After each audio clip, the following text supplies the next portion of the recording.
अस्सलाम वालेकुम in a very good morning Lahore. आज की खूबसूरत सुबह की बहुत सी चाहतों, मुस्कुराहटों, मोहब्बतों के साथ मैं हूँ रुखमा इरफान मलिक और आप सबको आज के शो में वेलकम करती हूँ। उम्मीद करती हूँ आप सब लोग बिल्कुल खैरियत से होंगे। वैसे ही आज वीकेंड का आगाज़ हो जाएगा, सो ऑब्वियसली जब वीकेंड का आगाज़ होता है तो सभी बहुत खुश होते हैं कि जी आगे 2 छुट्टियाँ जो हैं वो हमारी मुंतज़र हैं और हम करेंगे और खूब सैर सपाटे करेंगे। सो फ्राइडे जो है वो सभी का बहुत अच्छा जो है वो गुजरा होता है, मूड के बड़े खुश होते हैं और सबके मूड जो होते हैं वो बहुत अच्छे होते हैं। बट बहरहाल मैं उम्मीद करती हूँ कि आप सब लोग बिल्कुल खैरियत से होंगे और आप सबका आज का दिन बहुत अच्छा गुजरेगा, प्लेजेंट गुजरेगा। सबसे पहले शो के आगाज़ में ज़रा मौसम की बात कर लें। आज बागों के शहर लाहौर का मौसम कैसे रहने वाला है ये बताएंगे हमें हमारी कॉरेस्पॉन्डेंट फ़ाखरा। सो फ़ाखरा बताइएगा आज लाहौर का मौसम कैसा रहेगा? बात की जाए आज शहर लाहौर के मौसम की, तो आज सूरज ने जो किरणें बिखेरी हुई हैं, नरम गरम गरम धूप जो शहरियों को भाने लगी। महकमा मौसमियात के मुताबिक आइंदा 24 घंटों के दौरान बारिश की कोई पेशगोई नहीं की गई। शहर का जो कम से कम दर्जा हरारत है 9 डिग्री सेंटीग्रेड रिकॉर्ड किया गया और ज़्यादा से ज़्यादा जो दर्जा हरारत 23 डिग्री सेंटीग्रेड तक रहने के इम्कान है। दर्जा हरारत में भी मुसलसल कमी महसूस की गई है। दर्जा हरारत में कमी के बाद जो सर्दी की शिद्दत है उसमें इजाफा महसूस किया जा रहा है, जिससे खनकनी का जो एहसास है वो मुसलसल बढ़ता जा रहा है। हवा में जो नमी का तनासब है 65% रिकॉर्ड किया गया और 5 किलोमीटर फी घंटा की रफ्तार से हवाएं चल रही हैं। खुश सर्द हवाएं चलने से भी मौसम में काफ़ी तब्दीली महसूस की जा रही है। बारिशें ना होने से फ़िज़ाई आलूदगी भी शहर में खतरनाक हद तक बढ़ती जा रही है। फ़िज़ाई आलूदगी की फहरिस्त में लाहौर शहर आज पहले नंबर पर आ गया है। 264 एयर क्वालिटी इंडेक्स रिकॉर्ड किया गया है, जो इंसानी सेहत के लिए बहुत ख़तरनाक साबित हो रहा है। सांस लेने के जो मरीज़ हैं उनको भी सांस में मुश्किलात का सामना दरपेश है। तिबी माहिरीन का कहना है कि शहरी बिला ज़रूरत घरों से बाहर ना निकले, एहतियाती तदाबीर पर अमल दरामद रहें, मास्क और चश्मे का। थैंक यू सो मच फ़ाखरा, हमें वेदर के हवाले से अपडेट कर रही थी। और आज मौसम की अगर हम बात करें तो बारिश के हवाले से कोई भी प्रोडिक्शन नहीं है, लेकिन यस मसनूई बारिशें बरसाने के लिए जो तैयारी है वो ज़ोरों से जारी है। लेट्स सी कब मसनूई बारिश बरसाई जाती है जिससे एयर क्वालिटी इंडेक्स में हम वाज़ेह कमी देखेंगे। कल चीफ मेट्रोलॉजिस्ट तो हमारे शो में यही कह रहे थे। लेट्स सी अब क्या होता है। मूविंग ऑन, आज की टॉप स्टोरीज़ की तरफ आएंगे। सबसे पहले मैं आपके साथ शेयर करना चाहूँगी खबर। अमरीकी जर्नल टाइम मैगज़ीन ने अमरीकी गुलकारा टेलर स्विफ्ट को सालाना person of the year award से नवाजा है, इसके एजाज़ से नवाजा है और बेसिकली इनकी जो खदमात हैं उसको अप्रिशिएट किया गया है। टाइम्स मैगज़ीन का जो फ्रंट पेज है उस पर टेलर स्विफ्ट की जो पिक्चर है वो भी लगाई गई है। बिकॉज़ अगर हम टाइम मैगज़ीन की बात करें, हर साल in the month of December जो है वो मुख्तलिफ शख्सियात को अप्रिशिएट किया जाता है उनकी कारकर्दगी की बुनियाद पर, उनकी सर्विसेज की बुनियाद पर, माशरे में जो उनकी दीगर खदमात होती हैं उसकी बुनियाद पर। सो अगर हम 2022 की बात करें तो यूक्रेनी सदर व्लादिमीर को इस एजाज़ से नवाजा गया था और उससे एक साल पहले यानी 2021 में एक्स के मालिक इलॉन मस्क को पर्सन ऑफ द ईयर करार दिया गया था। और अगर हम 2023 दिसंबर 2023 की बात करें तो अब की बार अमेरिकन सिंगर टेलर स्विफ्ट को सालाना पर्सन ऑफ द ईयर एजाज से नवाजा गया है। सो पहली स्टोरी की तरफ आएंगे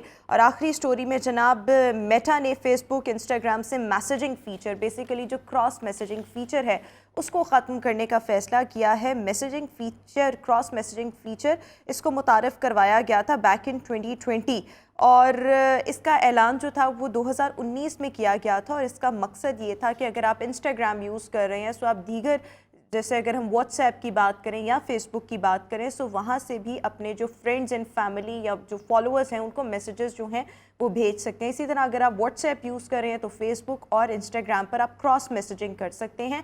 अब इस फीचर को जो है ख़त्म कराया जा रहा है। अब ये फ़ीचर जो है वो फेसबुक, इंस्टाग्राम और व्हाट्सएप के लिए अवेलेबल नहीं होगा। तो तीसरी स्टोरी हमारे पास आज की ये है। इसी के साथ अभी हम शो में एक ब्रेक शामिल करेंगे। Will see you after this short break. Show का बाकायदा आगाज़ करेंगे आज के हाईलाइट्स के साथ, हेल्थ एंड फिटनेस सेगमेंट के साथ। So stay with us and good morning. Welcome back after the break. और व्यूअर्स, आज के शो का बाकायदा आगाज़ करेंगे आज के हाईलाइट्स के साथ। सबसे पहले हम आपके साथ शेयर करना चाहेंगे बच्चों के दांतों में कीड़ा लगने या दांत गलने सड़ने के असबाब क्या हैं।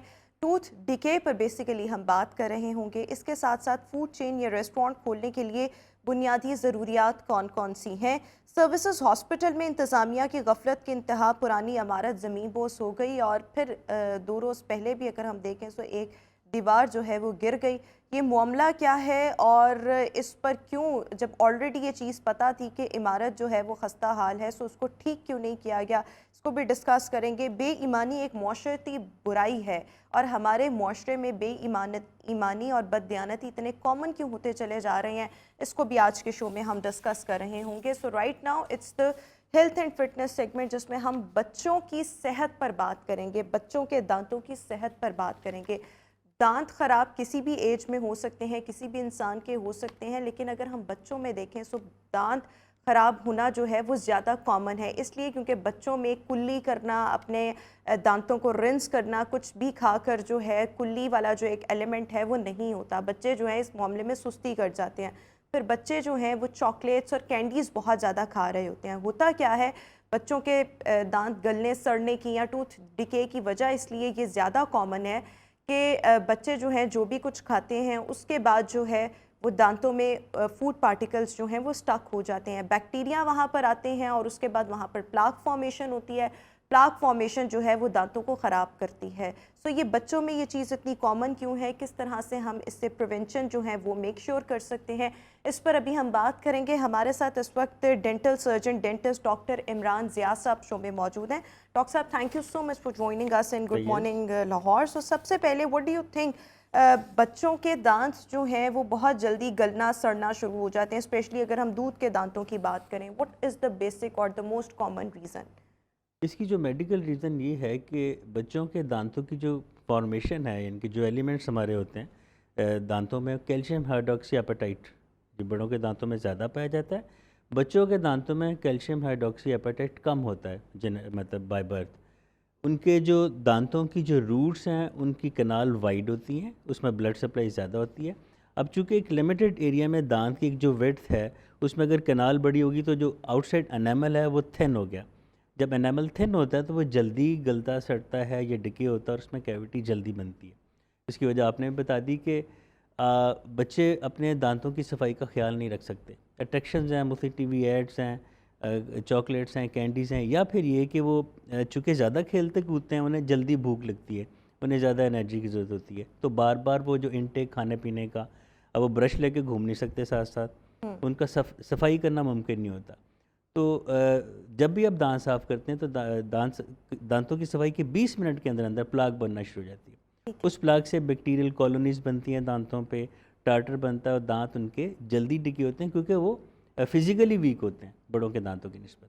और ये फिर जो मीठा और जितनी चिपकी रह जाने वाली चीज़ें हैं, जैसे पोटैटो चिप्स हैं, फ्राइज़ हैं, या कोई ये जो नगेट्स तरह के स्टार्च वगैरह ज़्यादा है, हाँ या जी, कार्ब्स हैं, कार्बोहाइड्रेट्स? क्योंकि कार्बोहाइड्रेट और मीठा ये दांतों के सबसे बड़े दुश्मन होते हैं। अच्छा, ये तो किसी भी एज में जो है वो हो सकता है, लेकिन अगर हम बच्चों को देखें तो बच्चों के दांतों में ये जो प्रॉब्लम्स हैं वो हमें ज़्यादा देखने में मिलती हैं। जब बच्चे के दूध के दांत हो तब ज़्यादा होती हैं, या जब पक्के दांत आ जाएं, जो परमानेंट टूथ होते हैं, जब वो आ जाएं तब भी ये चीज़ कॉमन होती है? असल में इसकी इब्तिदा दूध के दांतों से होती है, और इब्तिदा तब होती है जब हम पैदाइश के बाद किसी भी वजह से मदर फीड नहीं दे पाते और बॉटल फीडिंग पे ले आते हैं।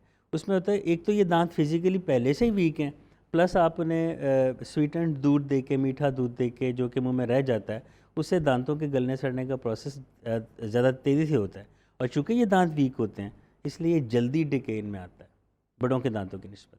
बिल्कुल ठीक। अच्छा, अक्सर मैंने बच्चों को देखा है कि उनके दांत जो हैं, स्पेशली फ्रंट के जो 2 दांत हैं, दांत वैसे उनके बिल्कुल ठीक होते हैं, फ्रंट के 2 दांत जो हैं वो ग्रे होने लग जाते हैं। वो क्या किसी चीज़ के अंदर, बॉडी के अंदर किसी विटामिन या मिनरल की कमी की वजह से होता है, या ये वैसे ही ये चीज़ कॉमन होती है, या इसको भी हम दांत का गलना सड़ना ही कहेंगे? ये मल्टीफैक्टोरियल, इसकी मुख्तलिफ वजह हैं। पहली सबसे बड़ी बात है कि अगेन जो मैं बता रहा था कि ये दांत कमज़ोर होते हैं।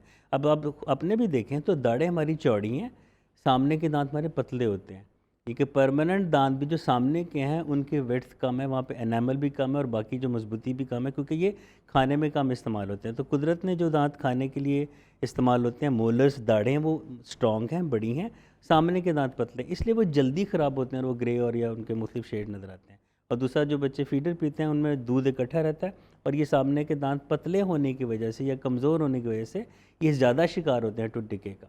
अच्छा, वैसे इसकी क्या कोई रीज़न ये भी होती है कि बच्चे के अंदर किसी चीज़ की डेफिशिएंसी हो रही है, कमी हो रही है, जिसकी वजह से दांत जो हैं वो ग्रे होना शुरू हो गए? स्पेशली फ्रंट के जो 2 दांत हैं वो अक्सर मैंने बच्चों के ग्रे देखे हैं, दूध के दांत। ये कैल्शियम और विटामिन D3, सीरम D3, ये इन दो की जब कमी यूजुअली बच्चों में होती है, या जब वो बच्चे आने वाले होते हैं दुनिया में, तो उनकी माएँ प्रेगनेंसी के दौरान जो सप्लीमेंटेशन नहीं लेती विटामिन D की और कैल्शियम की, तो उनमें फिर बच्चों के दांतों में ये असरात ज़ाहिर होते हैं। बिल्कुल ठीक हो गया। अच्छा, इसके साथ साथ जब बच्चे के जो दांत हैं, अगर दूध के दांत हैं और उसमें अगर कोई प्रॉब्लम आने लग गई है, तो क्या उसको ट्रीट किया जाता है, या ये डॉक्टर्स की तरफ से कह दिया जाता है कि क्योंकि ये दूध के दांत हैं तो ये जब खुद ही गिरेंगे और जो नए दांत आएंगे तो आपका प्रॉब्लम सॉल्व हो जाएगा, या दूध के दांतों पर कोई ट्रीटमेंट किया जाता है? ये बिल्कुल गलत कॉन्सेप्ट है कि उनको वैसे छोड़ देना चाहिए।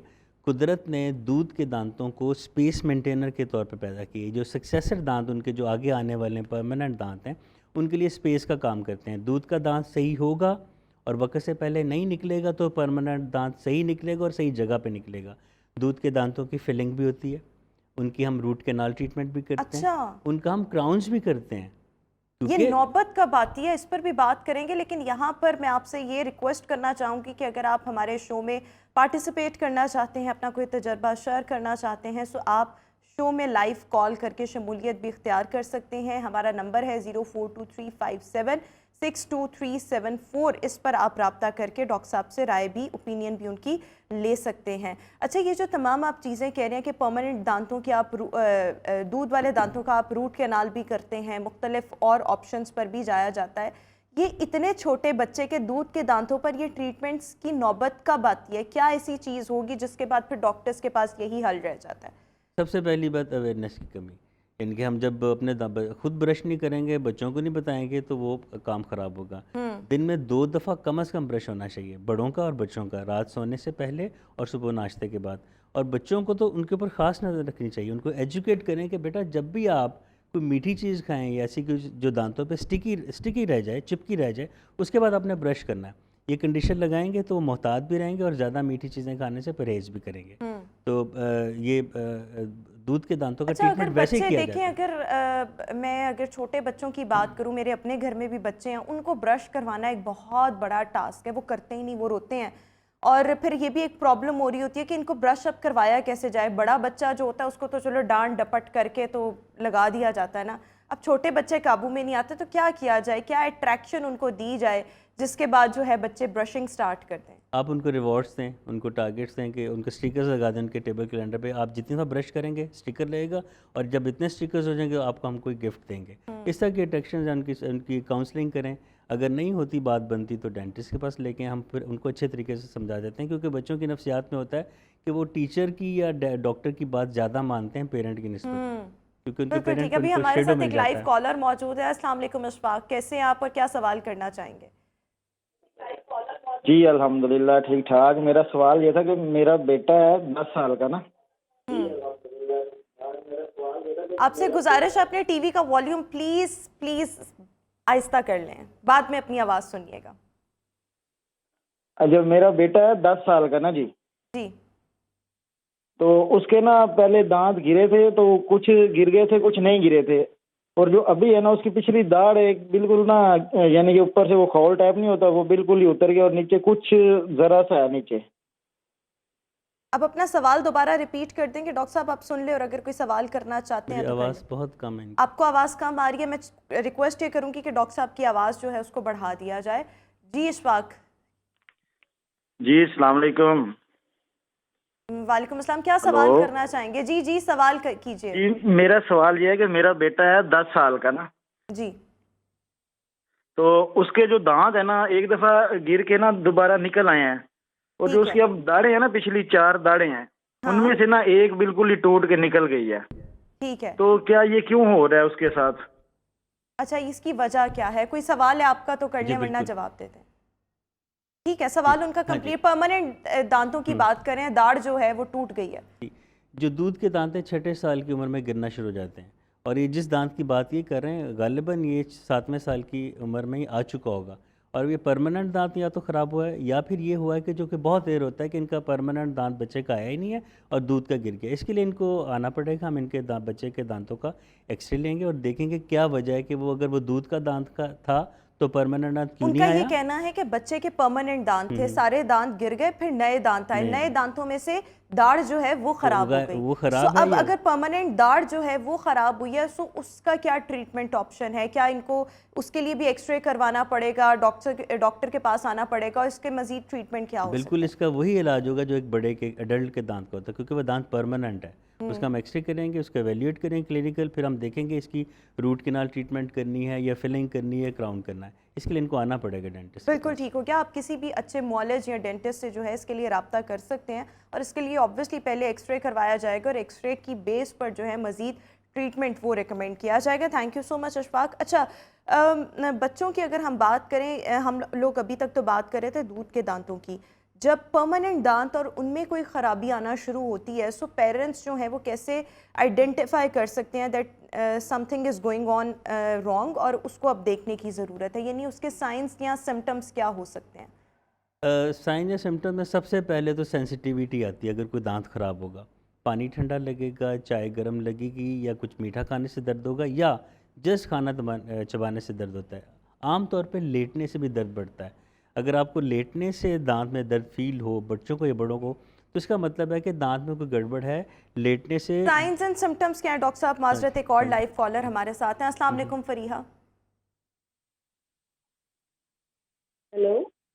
जी जी, अस्सलाम वालेकुम। कैसी हैं आप फरीहा, और क्या सवाल करना चाहेंगी डॉक्टर साहब से?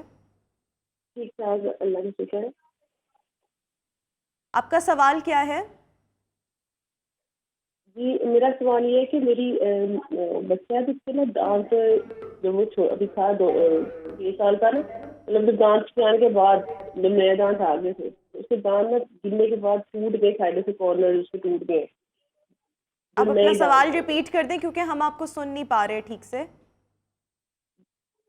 जो नए दांत उसके बच्चे के मेरे आए ना, बेटे के, तो उसके दांत साइड से कॉर्नर टूट गए, दांत के, नए दांतों के नए दांत आए हैं और उनके कॉर्नर्स टूट गए, यानी कि परमानेंट दांत आए हैं। इसकी गिरने क्या से टूट रीज़न गए, है? गिरने।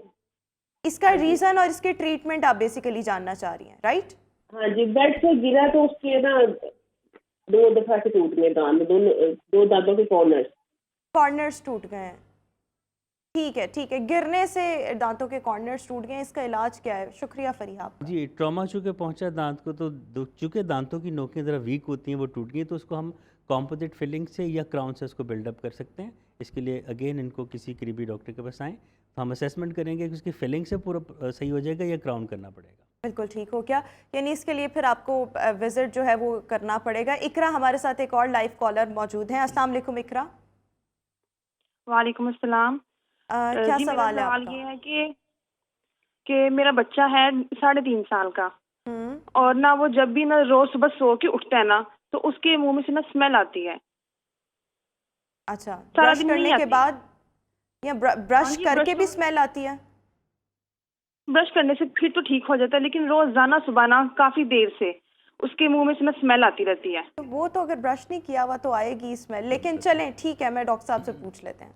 हाँ जी, इसका हल ये है कि चूँकि मुंह में थूक पैदा करने वाले गुदूद बाजों का काम करना स्लो हो जाते हैं।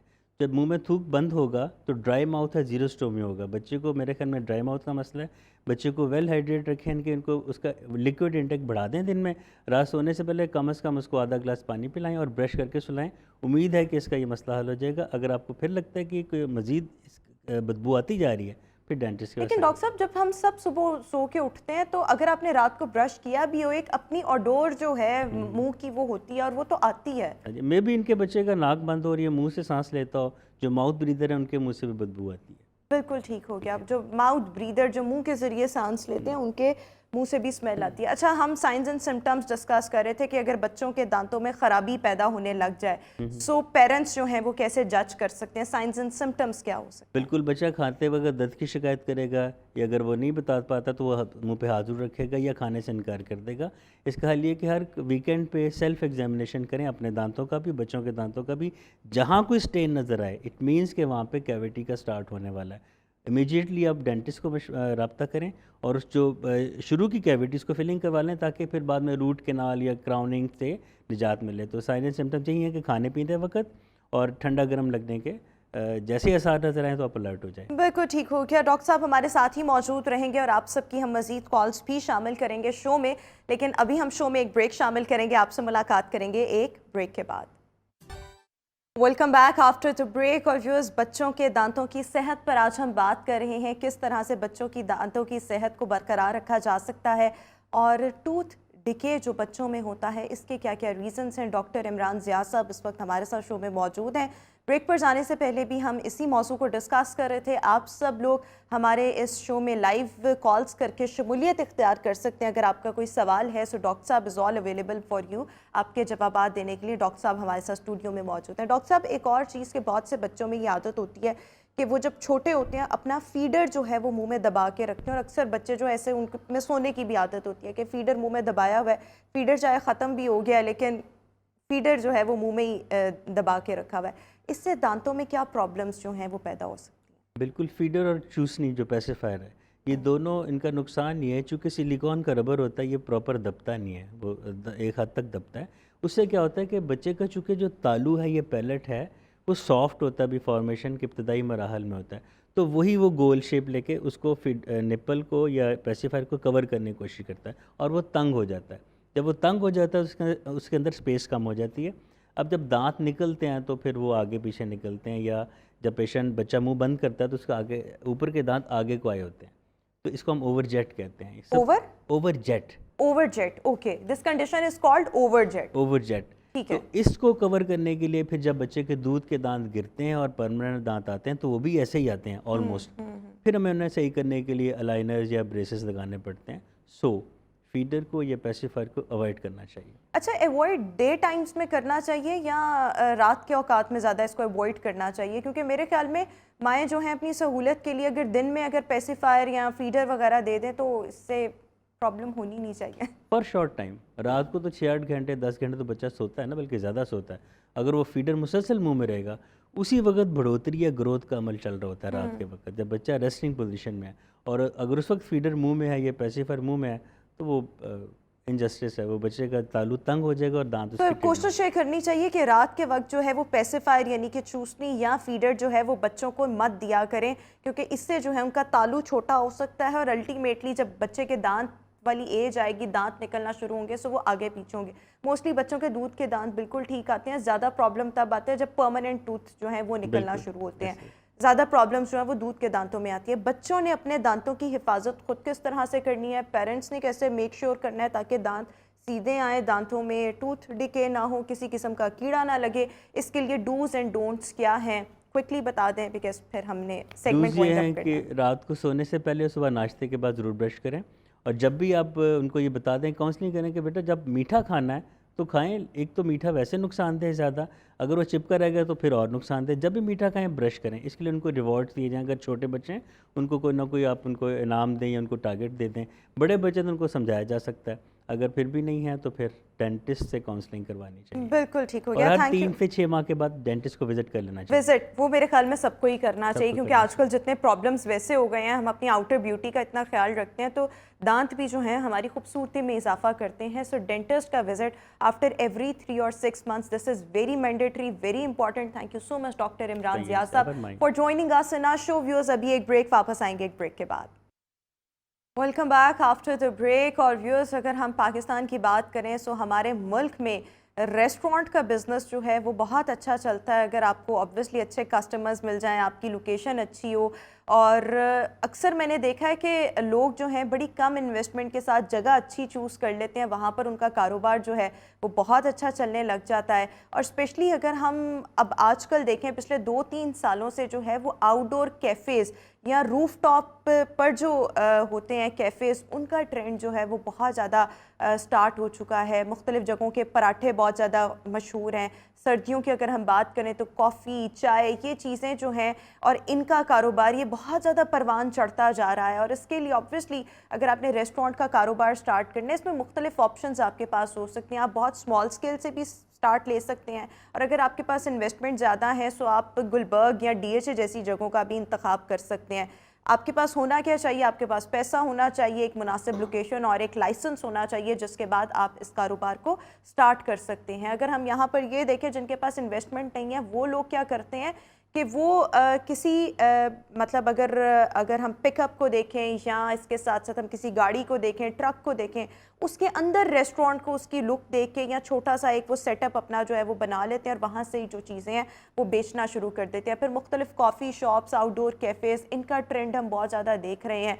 सो अगर आप सब लोगों के पास एक माकूल किस्म की इन्वेस्टमेंट है, आप किस तरह से अपना ये कारोबार इसको स्टार्ट कर सकते हैं, इसके लिए डूज़ एंड डोंट्स क्या हैं, क्या क्या अवामिल हैं जो इसमें बड़ा अच्छा रोल प्ले कर सकते हैं। हमारे साथ इस वक्त चेयरमैन ईगल ग्रुप इलियास मजीद शेख साहब शो में मौजूद हैं। इलियास साहब, बहुत शुक्रिया। सबसे पहले तो what do you think, Pakistan में रेस्टोरेंट बिजनेस जो है ये बहुत ज़्यादा मकबूलियत इख्तियार करता जा रहा है, इसके क्या रीज़न्स क्या हैं? इसकी वजह डिजिटल मीडिया, इंटरनेट। यानी कि जब कोई अच्छी सी रेसिपी देखता है, कोई भी कस्टमर, कोई भी आदमी, उसके शौक़ होता है कि मैं उस रेसिपी को जाके टेस्ट करूं। बेसिक वजह हमारी ये ऑनलाइन, इंटरनेट और ये सोशल मीडिया है। बिल्कुल ठीक हो गया। अच्छा, तो आपको क्या लगता है कि आपने तो कहा कि इसमें सोशल मीडिया का जो है वो बहुत किरदार है, लेकिन इसके साथ साथ मुख्तलिफ लोग जो हैं वो आजकल मुख्तलिफ तरीक़ों से जो है वो कारोबार करना चाह रहे हैं। हर एक का दिल ये करता है कि हमारा एक तो मेन सोर्स ऑफ इनकम हो, साथ ही साथ हम साइड बाय साइड भी कुछ कर रहे हों ताकि हमारे मल्टीपल सोर्स ऑफ इनकम जो हैं वो हो जाएं। उसमें रेस्टोरेंट को अगर हम देखें तो बड़ा एक स्मॉल सेटअप से भी इसका आगाज़ किया जा सकता है। क्या क्या चीज़ें ज़रूरी होती हैं अपने इस रेस्टोरेंट के बिज़नेस को, कैफ़े के बिज़नेस को, आउटडोर कैफ़े के बिज़नेस को कामयाब बनाने के लिए? एक्चुअली आपने कहा ना, ज़्यादा इन्वेस्टमेंट की ज़रूरत नहीं होती। आप कोई भी हिस्ट्री उठा के देख लें, KFC को देख लें, इवन मैकडोनल्ड को देख लें, डनकिन को देख लें, डोनेट को, इन्होंने बड़े स्मॉल स्केल से काम शुरू किया है। हम क्या करते हैं कि हैवी इन्वेस्टमेंट लगा के एक बहुत ज़्यादा रेंट के ऊपर जगह ले लेते हैं, मुलाजमी रख लेते हैं, फिर बड़ी जल्दी उसको हम बंद होता भी देखते हैं। हमें चाहिए कि हम अगर तवज्जो देनी है, हम एक अच्छी रेसिपी के ऊपर तवज्जो दें, अच्छी क्वालिटी के ऊपर तवज्जो दें। डनकिन डोनट ने एक फैक्ट्री के बाहर एक रेहड़ी के ऊपर शुरू की थी चाय बेचनी। फिर उसकी जो कि क्वालिटी अच्छी थी और उसकी जो पब्लिसिटी थी दूसरी फैक्ट्री तक फैल गई, तो उसको फिर लोग वहाँ से आना शुरू हो गए। फिर उसको सोचना पड़ गया कि मैं हर फैक्ट्री के बाहर अपना एक स्टॉल लगाऊँ। बात करने का मकसद सिर्फ ये है कि आप हमेशा बड़े लेवल पर मत सोचें। अगर आपकी क्वालिटी अच्छी है, फूड में अच्छी रेसिपी है, तो आप बेशक घर के अंदर भी क्वालिटी शुरू करके और एक फ़ोटो कापी करके, आपके करीब बैंक होते हैं घरों के ऊपर, ऐसी मैं मिसाल दे सकता हूँ आपको, वहाँ दे दें। तो आपको एक डिलीवरी बॉय चाहिए होता है सिर्फ, क्योंकि आप शुरू में देखें बहुत से लोगों ने बिज़नेस स्टार्ट करना होता है, तो बिज़नेस स्टार्ट के लिए ज़्यादा इन्वेस्टमेंट नहीं होती। और जब ये देखते हैं ना कि ज़्यादा पैसे लगेंगे, लाखों रुपया चाहिए, तो वो वहीं बैठ जाते हैं। हमारे बहुत टैलेंटेड स्टूडेंट फारग होते हैं, जॉब नहीं मिल रही होती, तो उनके लिए बेहतरीन है कि आप जहाँ हैं वहीं से काम स्टार्ट कर सकते हैं। इसकी मैं एक मिसाल दे सकता हूँ। मुझे 2000 सन में हांगकांग जाने का इत्तेफाक हुआ। तो वहाँ मेरे एक दोस्त से बार साहब, उन्होंने मेरी घर पे एक दावत की। 1 बेड का अपार्टमेंट था, तो बड़ा अच्छा उन्होंने एक डिश बनाई पुलाव की। तो मुझे कहने लगे, यार मैं यहाँ तंग हूँ, मेरा कोई रोज़गार नहीं चल रहा। तो मैंने कहा कि आप यहीं से स्टार्ट करें। कहते कैसे, ये 1 बेड अपार्टमेंट है। मैं कहा कोई बात नहीं, आपने जो डिश मुझे खिलाई है ये इतनी अच्छी है, इसमें आपका एक अपनी रेसिपी है, मुझे तो बहुत मज़ा आया। तो कहते मैं क्या करूं? मैं कहा यही आपका रेस्टोरेंट है, ये आपने डाइनिंग टेबल रखा हुआ है, ये आपका किचन है, आप एक फ़ोटो कापी के ऊपर लिख के ये मेरी प्रोडक्ट, ये मेरी डिश है और ये मेरी प्राइस है। वो चुंगी मेंशन था बिल्डिंग, उसमें बहुत सारे पाकिस्तानी इंडियन रहते थे, आप उनको ये फ़ोटो कापी दे दें। मैं कहा मैं देखता हूँ आपका काम। मैं वहाँ 1 हफ़्ता ठहरा हूँ, तीसरे दिन उनके पास कस्टमर आना शुरू हो गया था। वही उन्होंने शुरू किया।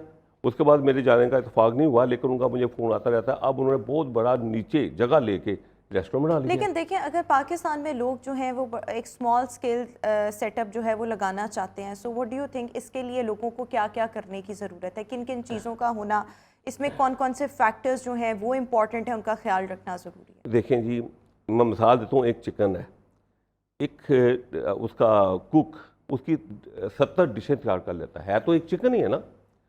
इसमें बहुत गुंजाइश है। आप कोई ज़्यादा पैसे की ज़रूरत नहीं है।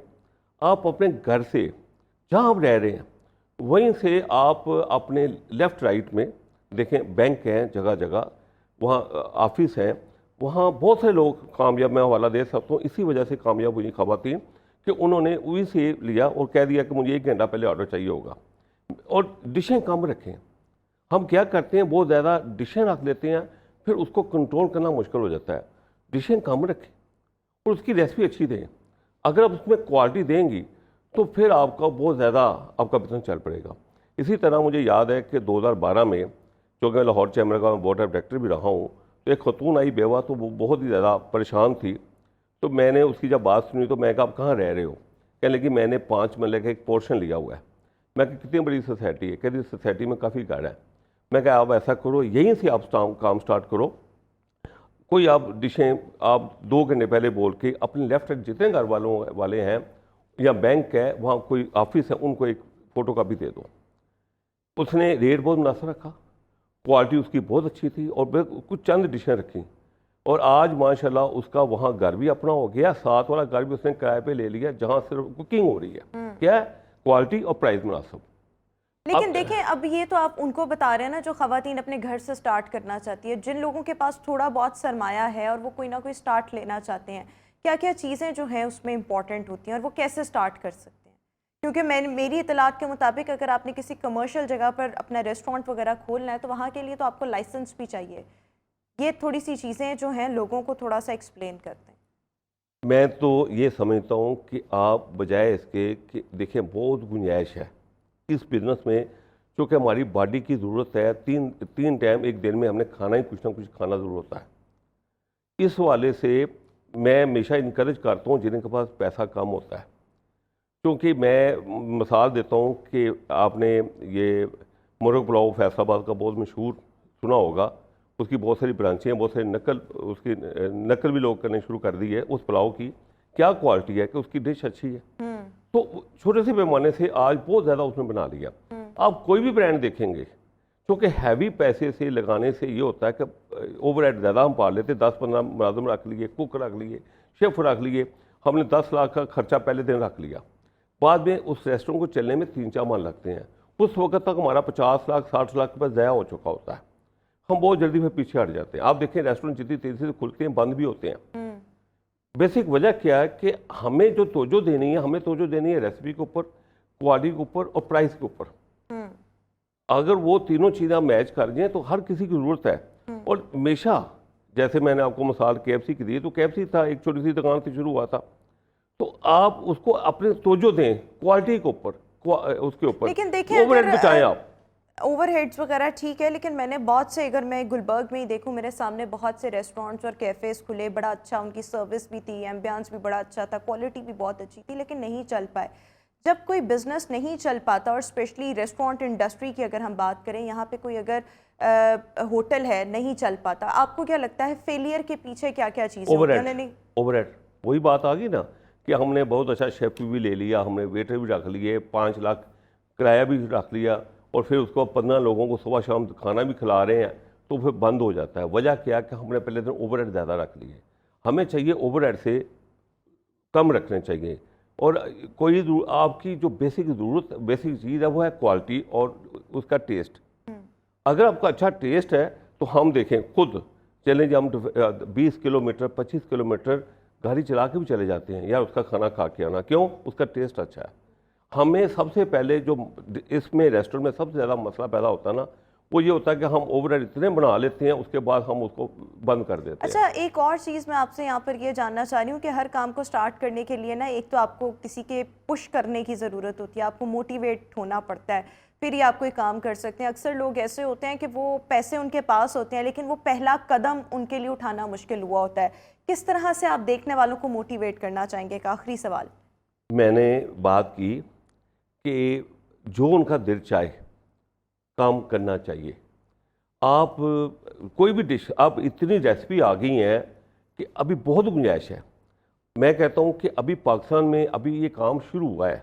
आप कहती ना हर दूसरा रेस्टोरेंट बन रहा है, लेकिन क्वालिटी वाला नहीं बन रहा, लेकिन वैसे रेस्टोरेंट्स जो हैं वो बहुत ज़्यादा उसमें आप सबसे अहम रेसिपी अच्छी थी लें, बहुत गुंजाइश है इस बिजनेस में, और अपने वहीं से स्टार्ट करें। लेकिन उन लोगों का क्या करें जो कहते हैं कि नहीं, इसमें कम से कम भी आपको 3-4 मिलियन आपको चाहिए, कम से कम भी आपको 70 लाख रुपया चाहिए, अच्छा, फिर आप काम कर सकते हैं। अगर मैं थ्रू आउट जौहर टाउन में देखूं तो वहां पर तो बहुत ज़्यादा रेस्टोरेंट्स मैं कहता हूँ कि अगर देखिए, मैं तो इनकरेज करूँगा जिनके पास पैसा नहीं है, अगर आप 10,000 आपके पास है तब भी आप घर से काम शुरू कर सकती हैं। ठीक है, तो उससे बिरयानी बनाएं, अपने रेस्टोरेंट से लेफ्ट राइट लोगों को बताएं, सस्ता रेट रखें।